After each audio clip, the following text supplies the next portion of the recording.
오늘은 창세기 3장 말씀을 통해서 사단의 지혜 앞에서 결국은 사람은 실패한다. 그러니까 우리는 하나님의 말씀을 듣고 말씀을 가지고 또 원리들을 알고 가정을 세워가려고 하지만 사단의 지혜가 그 가정 안에 들어오기 시작하면, 그 간교함이 들어오기 시작하면 결국 우리는 가정을 세우는데 실패할 수밖에 없는 존재다. 오늘은 이 부분까지만 보려고 해요.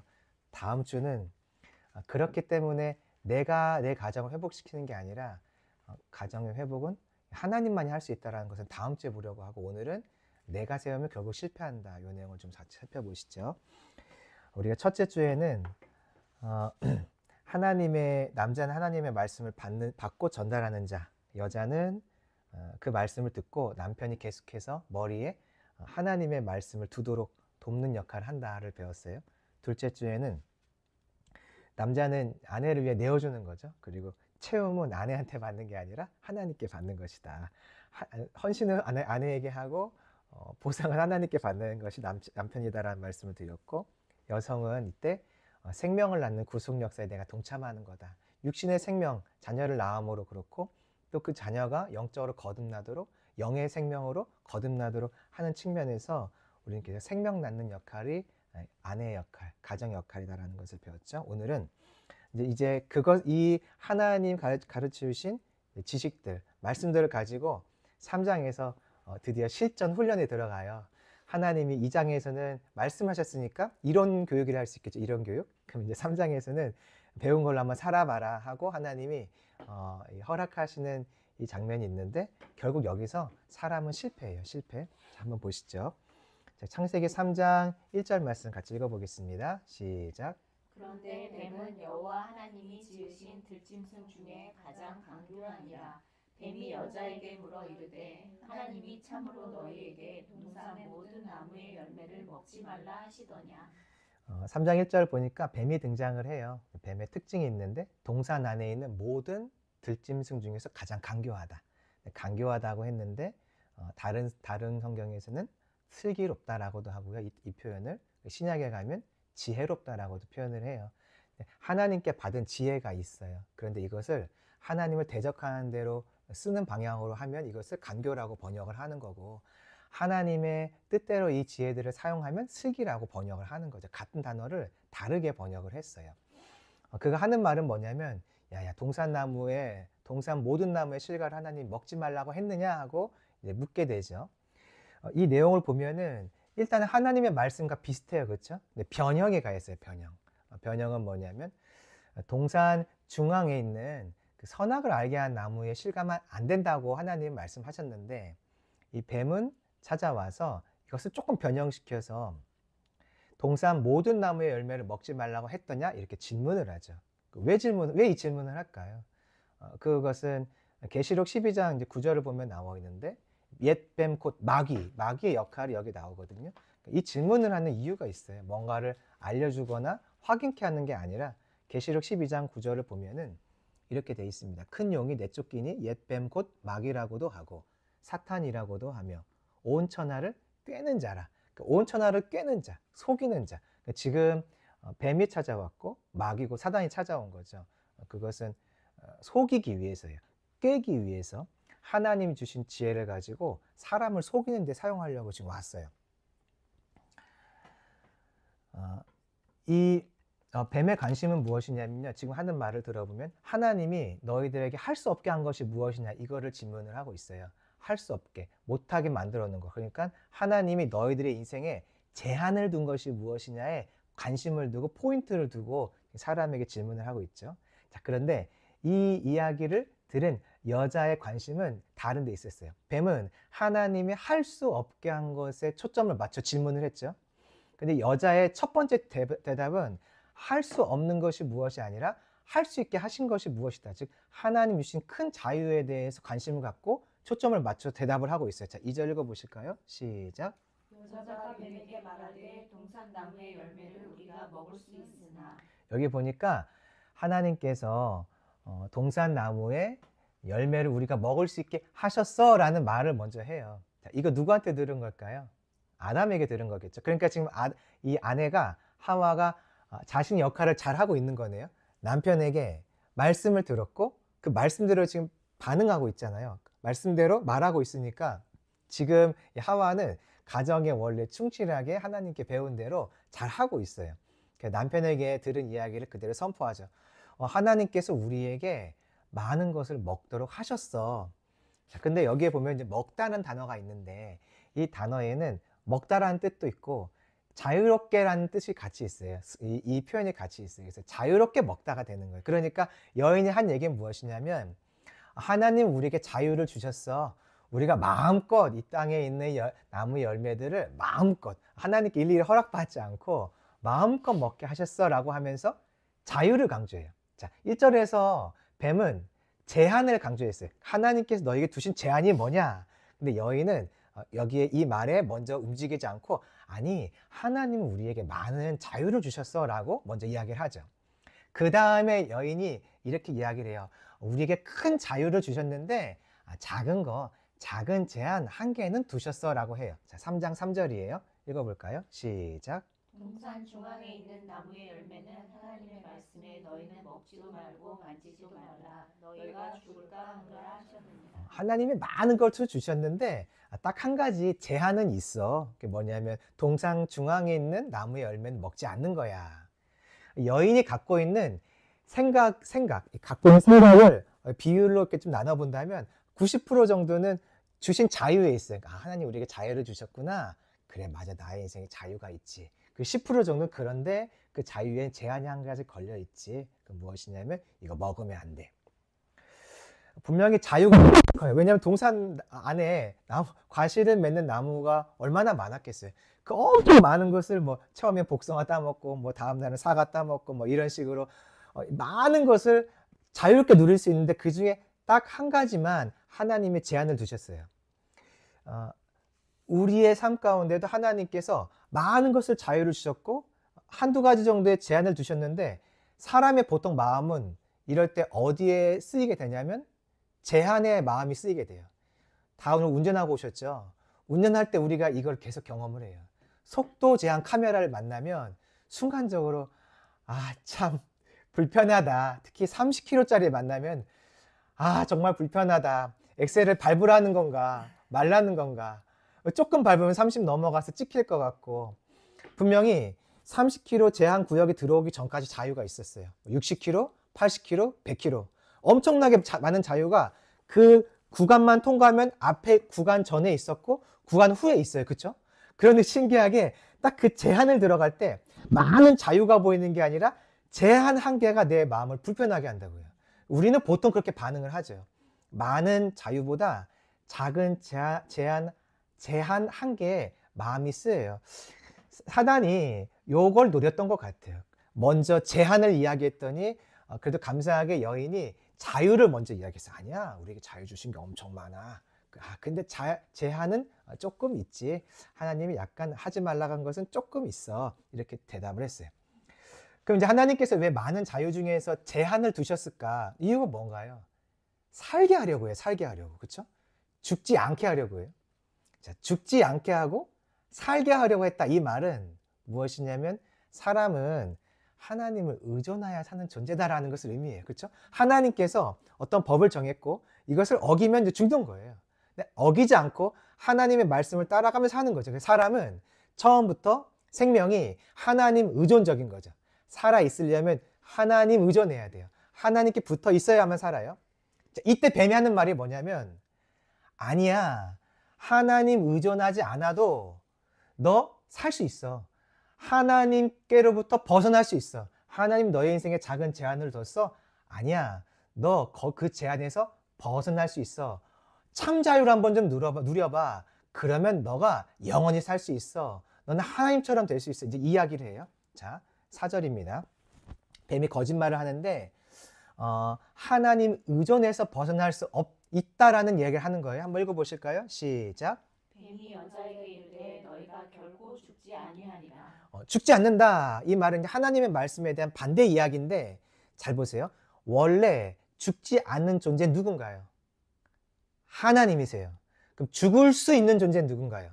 사람이죠. 지금 아담은 범죄하지 않았으니까 하나님 앞에서 영원히 할 수 있을 거예요. 근데 죽을 수 있어요. 그렇죠? 처음부터 죽을 수 있는 존재였어요. 죽을 수 있는 존재는 사람이에요. 근데 여기 보니까 결코 죽지 않아. 그 말은 너 죽지 않을 수 있어라는 얘기잖아요. 그 말은 다르게 말하면 너 하나님처럼 살 수 있어. 하나님 의존하지 않아도 너 하나님처럼 될 수 있어. 너 안 죽을 수 있어. 그 말은 하나님처럼 될 수 있다는 말과 똑같은 것이에요. 왜냐하면 안 죽는 존재 하나님밖에 없으니까. 여인이 말했겠죠. 야야, 아니야 정신 차려. 무슨 얘기야. 내가 아담한테 들었어. 하나님께서 분명히 죽는다고 했어. 아니야 저거 먹으면 분명히 죽는다고 했어. 사단이 대답했겠죠. 야야, 너 모르는 게 있어. 숨겨둔 내막이 있어. 하면서 이제 숨겨둔 내막이 있다라고 하는 근거를 대요. 근거를 대면서 하는 이야기는 너는 하나님처럼 창조자가 될 수 있어라는 이야기예요. 자, 3장 5절 말씀 읽어보죠. 시작. 너희가 그것을 먹는 날에는 너희 눈이 밝아져 하나님과 같이 되어 선을 알 줄 하나님이 아심이니라. 여기 보니까 너희가 먼저 먹으면 돼. 먹으면 그 다음에 눈이 밝아질 거고, 눈이 밝아지면 하나님처럼 되는 거야. 그때 너희의 결과가 뭐냐면 선악을 알게 돼. 그래서 먹기 시작하면 너희가 결과적으로는 하나님처럼 될 거야 라고 말하고 있어요. 자, 여기 보세요. 너희가 그것을 먹는 때라고 말하고 있나요? 날이라고 말하고 있나요? 굳이 먹는 날이라고 쓸 필요가 있을까요? 먹는 때라고 해도 상관없는 거잖아요. 그렇죠? 근데 주님이 뒤에 보면은 찾아오실 때도 그날 찾아오세요. 그날 찾아오세요. 날이라는 얘기가 갑자기 나와요. 날은 이제 히브리어로 욤인데, 여러분 날과 관련된 단어가 성경에 어디 나오죠? 창세기 몇 장에 나오나요? 1장에 첫째 날, 둘째 날. 날은 누가 만들 수 있는 거죠? 하나님 만들 수 있는 거예요. 근데 지금 사단이 뭐라고 말하냐면, 야, 너도 먹음으로써 새로운 시대, 새로운 날을 하나님처럼 창조할 수 있어. 지금은 너가 하나님의 욤, 하나님의 날에 묶여서 그의 제한 속에 살아가지만, 너 이제 먹으면 너도 하나님처럼 먹는 날, 그날부터 새로운 너의 인생이 시작될 거야. 그러니까 새로운 창조를 할 수 있을 거야. 하나님만이 나를 창조하는 게 아니라 너도 새로운 창조, 새로운 나를 만드는, 하나님이 세상을 창조하셨던 그 모습 그대로 너도 할 수 있어. 너가 먹으면 그날이 곧 너가 창조주와 같이 되는 날이야 라고 말하고 있어요. 그러면 어떤 일이 벌어지냐면 눈이 밝아질 거야. 그것은 곧 하나님처럼 되는 것을 말해. 하나님은 어떤 것처럼 되는 걸까? 결과는 선악을 알게 한다는 예요. 자, 여기 보니까 선악을 안다라고 되어 있는데, 이제 우리가 잘 알고 있는 야다라는 단어예요. 야다. 이 단어에 이런 의미가 있어요. 가르치다, 조언하다, 표시하다. 자, 그러니까 선악을 알게 한다는 말을 조금 다르게 번역을 해보면 선악을 가르치는 자가 될 수 있다는 거예요. 그렇죠? 선악을 표시해 주는 자. 야, 이게 선이고 이게 악이야 라고 표시해 줄 수 있다는 거예요. 야, 아니야, 이게 선이야 라고 조언해 줄 수 있다는 거예요. 너가 먹기 시작하면 그날부터 새로운 날이 시작돼. 너가 창조주와 같이 될 거야. 나를 창조한 사람이 될 거고, 그날부터 너가 창조주와 같이 이게 선이고 이게 악이라고 결정해 준 사람이 될 수 있어 라고 이야기를 하고 있어요. 자, 선과 악을 기준을 갖고 계신 분 누군가요? 딱 하나님 한 분이세요. 근데 너가 먹음과 동시에 이제부터 너도 하나님같이 선의 기준을 정할 수 있어. 하나님이 기뻐하시는 것이 선이지, 이제부터 너가 기뻐하는 것, 너가 원하는 것이 선이 될 수 있어. 너도 하나님처럼 기준을 정하고 가르치는 자가 될 수 있어라고 그에게 알려줬어요. 자, 범죄하면 결과적으로 사람은 선과 악을 정하는 사람이 될 수 있을까요, 없을까요? 범죄한 이후에 이 말대로 실제로 사람이 선과 악을 가르치고 제시한 사람이 될 수 있을까요, 없을까요? 있어요. 지금 시대를 보세요. 가정 안의 모습을 볼 때 세상은 선을 정해요. 야, 선은 사람들을 배려하는 건데, 남자 커플도 배려하는 게 선이야. 물론 이것이 진리는 아니에요. 진리는 아닌데 사람이 정말로 선과 악을 가르치고 지시하고 정해주는 역할, 표시해주는 역할을 지금 사람들이 하고 있잖아요. 그러니까 사람은 정말로 하나님처럼 이 일을 할 수는 있어요. 자, 그런데 할 수는 있는데 하나님처럼 되지는 않아요. 어떤 측면에서 그러냐면 생명을 그분에 의탁하여서만 산다는 측면에서는 절대 하나님처럼 될 수가 없어요. 하나님처럼 지시하고 표시하고 가르치는 게 야, 그게 무슨 선이야. 아니야. 이렇게 하는 게 선이야. 아니야. 이렇게 하는 게 선이야. 라고 말은 할 수 있고 정하는 일은 할 수 있지만 그 진리는 아니에요. 진리가 될 수 없지만 그 역할은 할 수 있어요. 그러나 하나님과 같은 존재는 되지 않아요. 생명을 내 스스로 영원토록 내가 살게 하는 것은 할 수 없는 거죠. 이건 하나님만 할 수 있는 것이니까. 그래서 하나님처럼 행동은 가능한데 뭐는 안 되냐면 생명 의존성은 절대 끊어지지 못하는 거예요. 자, 그러면 사단이 지금 하는 일이 뭔지를 알 수가 있어요. 사단은요, 우리가 하나님처럼 될 수 있다고 말해요. 그 말은 선과 악의 기준을 너는 세우는 사람이 될 수 있어. 야, 이게 좋은 거라고 너는 결정하고 그렇게 말할 수 있는 사람이 될 수 있어. 이것을 사단이 말하는 자유예요. 그 자유가 들어가면 너희는 하나님처럼 될 거야. 즉 생명 의존성에서 벗어나서 하나님이 제안하는 것들을 버리고 너가 뭔가 선택하고 결정하고 기준을 세울 수 있는 사람이 되면 너는 그 다음부터 생명 의존성에서 벗어나서 하나님과 같이 영원히 사는 사람이 될 거야 라고 말했어요. 결과는 그런가요? 아닌가요? 아니에요. 죽음이에요. 죽음. 오늘날 사단이 가정 안에 갖고 온 것이 바로 이 부분이에요. 선과 악의 기준을 부모가, 엄마가, 아빠가 스스로 정하는 거예요. 야, 이게 좋은 거야. 그건 아니야. 근데 결과적으로 엄마, 아빠가 자기가 하나님처럼 기준을 정하는 자, 선한 것을 정하는 사람이 되면 그 가정엔 반드시 문제가 생겨요. 이것을 잠깐 가정을 교회라고 비유해서 교회를 넘어가 보면 우리가 너무 쉽게 이해해요. 교회에서 남편의 역할을 목사님이라고 할 수 있을 것 같아요. 아내의 역할을 성도님들이라고 할 수 있을 것 같아요. 장로님들이라고도 할 수 있을 것 같아요. 당연하고 친다면. 교회라고 친다면 목사님, 성도님. 자, 그냥 우리가 잘 알고 있는 뭐 어떤 특정 사건을 기억하지 않더라도 교회의 이야기들을 기억해 보세요. 교회에서 담임 목사님이 자기가 선하다고 여기는 대로 교회를 끌고 가기 시작해요. 교회가 건강해지든가요? 아파지든가요? 아파져요. 그럼 이제 그 목사님 문제라고 생각할 수 있지만 목사님이 그런 어려움들을 목사님들이 그런 모습들을 한번 비추고 나면 이제 성도들이 강해지기 시작합니다. 그래서 성도들도 똑같이 이제 자신들이 옳다고 생각하는 것, 선하다고 생각하는 것들을 교회에 요구하고 교회를 그런 방향으로 끌고 가려고 해요. 그럼 교회가 분란이 일어나던가요? 화합이 이루어지던가요? 분란이 반드시 일어나요.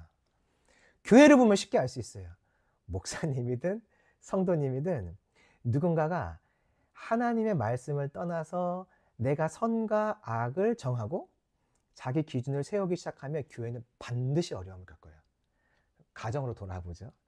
가정도 마찬가지예요. 내가 세운 기준 때문에 가정이 어려워지는 거예요.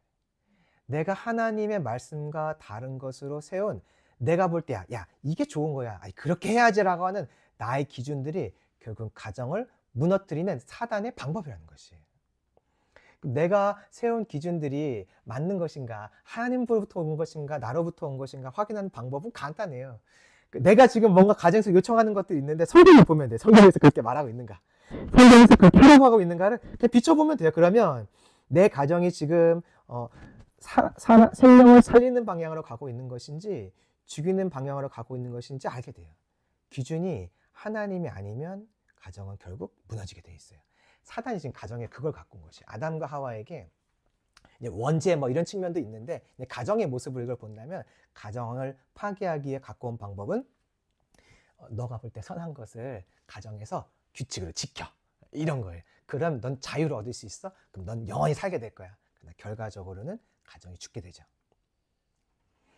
그래서 우리 가정 한번 점검해 보는 거예요. 우리 가정에 많은 규칙들이 있어요.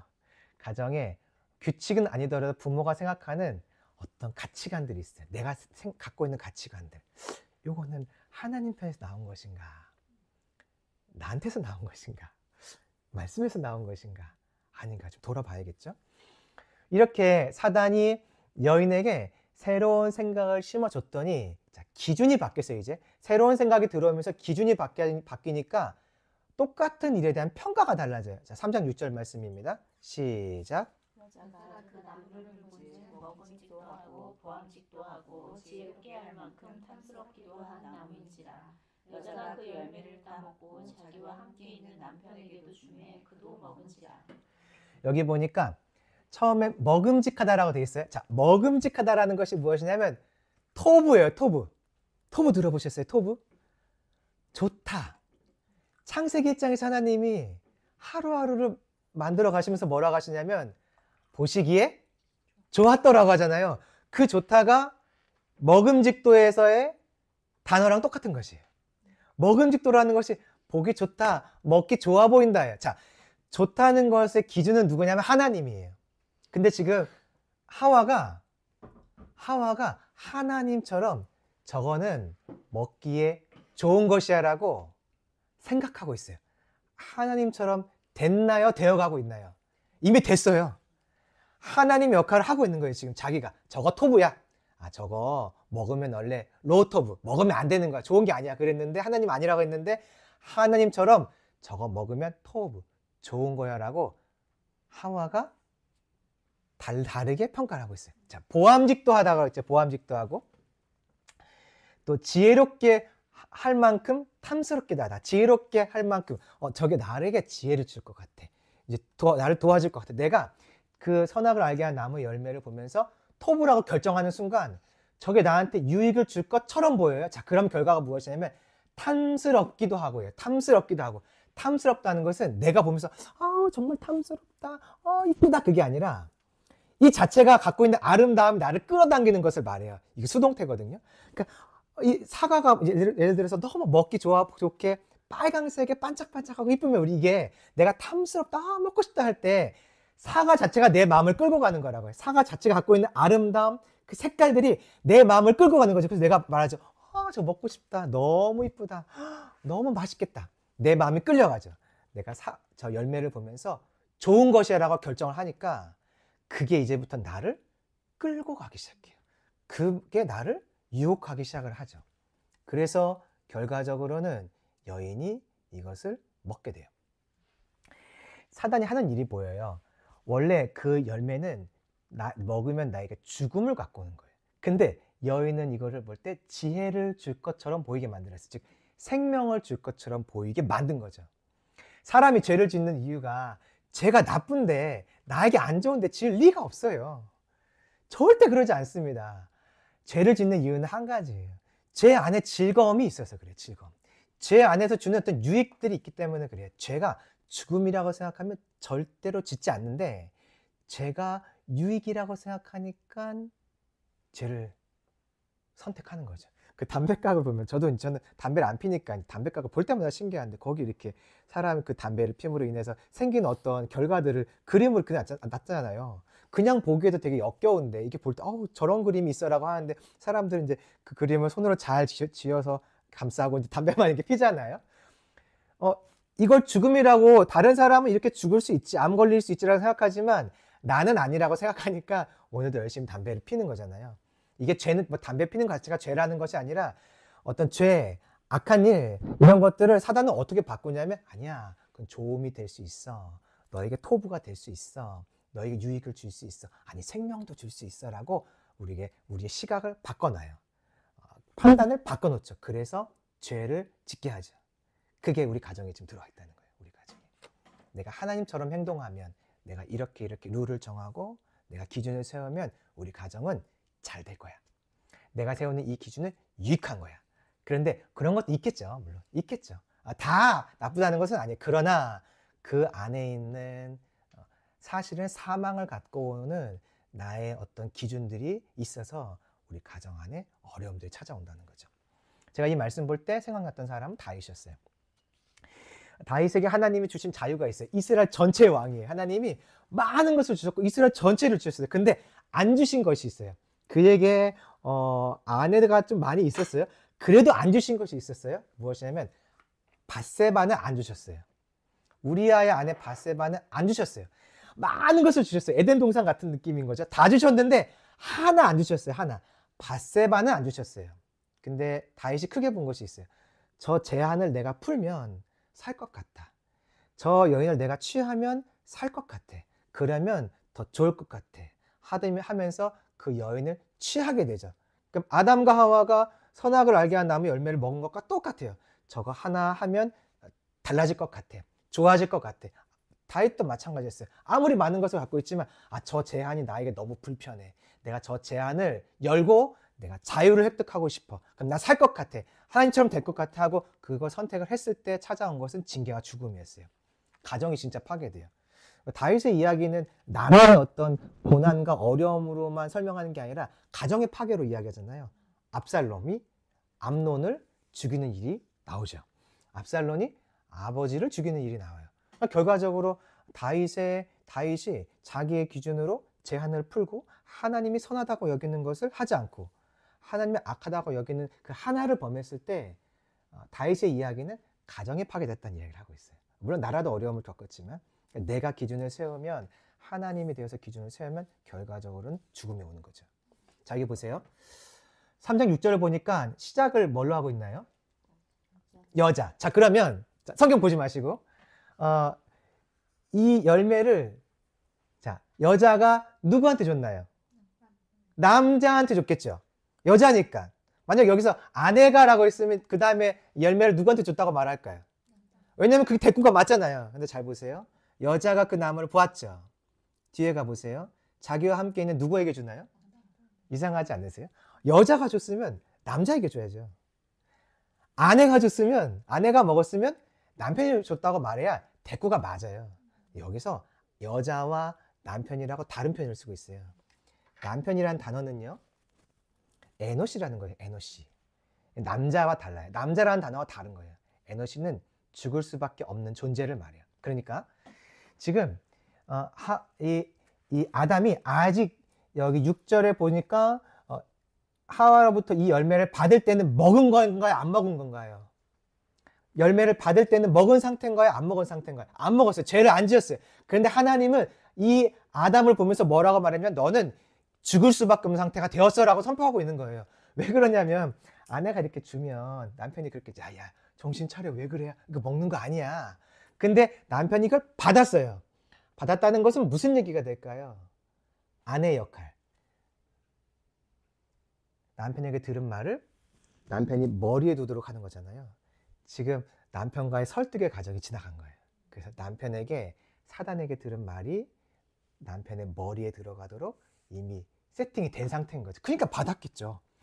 받아서 먹는 그 상태를 이미 먹지 않았음에도 불구하고 주님은 너는 이미 죽을 수밖에 없는 상태가 되었어라고 하고 여기서 남편이라고 표현을 하고 있어요. 남자라고 안 하고. 하나님이 이 단어를 쓰신 거죠, 일부러. 그래서 이 여인이 스스로 하나님이 되었더니 남자도 이제는 여인의 말에 따라서 하나님의 말씀을 머리에 두지 않고 자기 스스로 여인에게 들은 말을 머리에 두어요. 이게 뭐냐면 하나님처럼 된 거예요. 둘 다 아직 범죄한 건 아니에요. 아직 이 내용까지는 여기 그 열매를 받을 때까지는 남자는 범죄 안 한 거예요. 분명히 안 먹었으니까. 하지만 이미 범죄한 상태예요. 어떤 범죄 상태냐면 하나님처럼 된 거예요. 사단은 먹으면 하나님처럼 될 거야 라고 말했어요. 그러니까 먹어야 하나님처럼 되는 거예요. 아니에요. 그것도 거짓말이었어요. 먹으려 하는 순간부터 이 결정을 내린 순간에 이미 하나님이 됐어요. 하나님이 됐기 때문에 생명에 의존되시는 하나님과 떨어진 거예요. 내가 저 하나님을 의존하여 살지 않겠어. 그랬더니 찾아온 게 뭐죠? 죽음이 되는 거예요. 창세기 2장은 이론이에요. 가정을 세우는 방법. 어떻게 가정을 세울 것인가. 아내가 무슨 역할을 하는가. 남편이 무슨 역할을 하는가. 이론이고 3장은 이제 실습인데 실습에 들어간 결과는 성공인가요? 실패인가요? 그냥 실패한 거예요. 자, 아담과 하와가 하나님께 직접 저자직강. 직접 들었어요. 직접 듣고 그 하나님과 에덴에서 하나님과의 관계를 누리며 살았어요. 그런데 실습에 들어가니까 단번에 무너졌어요. 그러면 사람은 하나님이 가르쳐준 지식과 지혜와 말씀으로 가정을 온전히 세울 수 있다는 건가요? 없다는 건가요? 없다는 거예요. 우리 생각은 뭐죠? 아니, 할 수 있어. 아니요. 없다는 얘기를 하는 거예요. 처음부터 없다는 얘기를 하는 거예요. 생명의 의존이 원래부터 사람은 하나님으로부터 돼 있어요. 가정에 생명을 가져오려면 하나님으로부터 생명의 공급을 계속 받아야만 해요.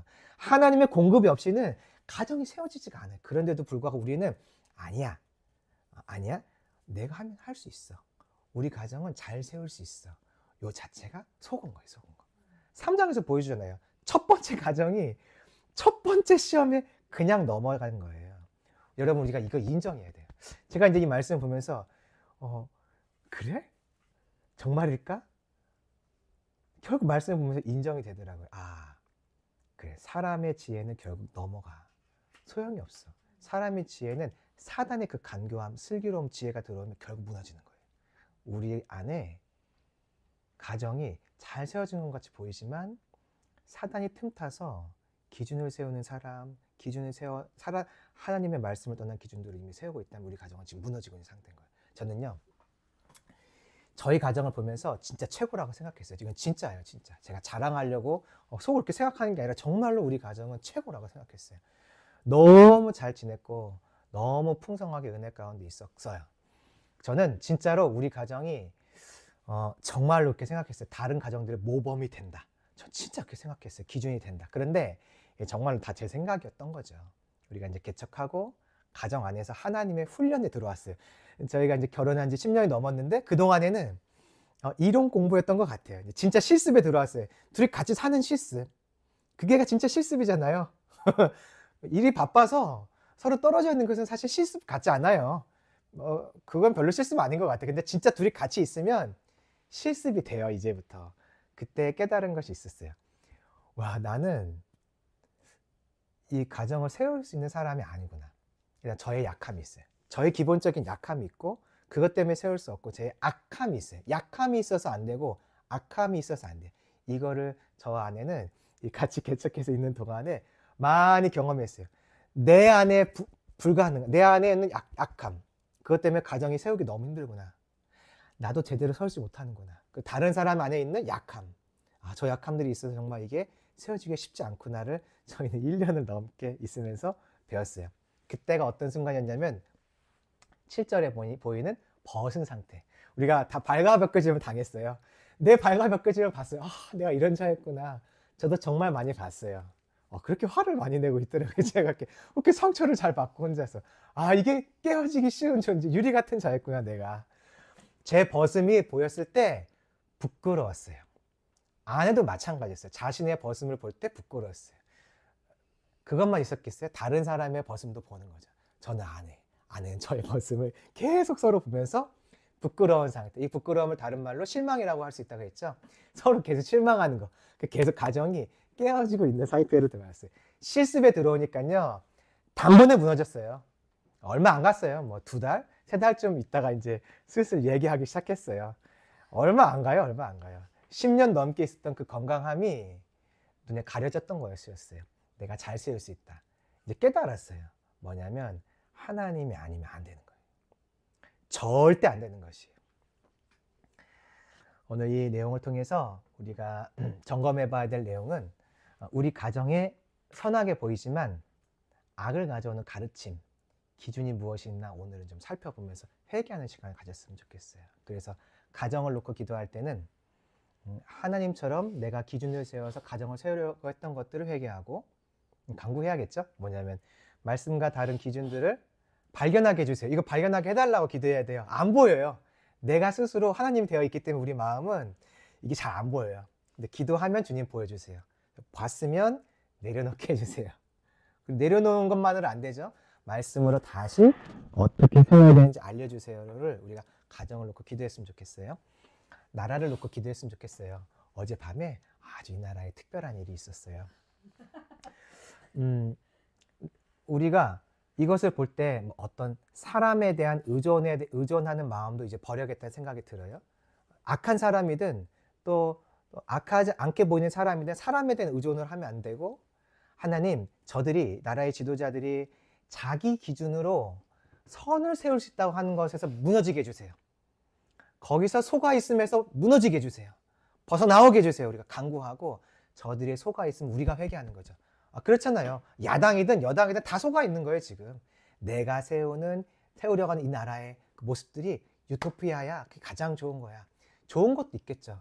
다른 것도 있을 거예요. 하지만 바르지 않은 것이 훨씬 많기 때문에 나라가 이렇게 어지러운 거잖아요. 기도할 것은, 간구할 것은 양심이 깨어나게 해달라고.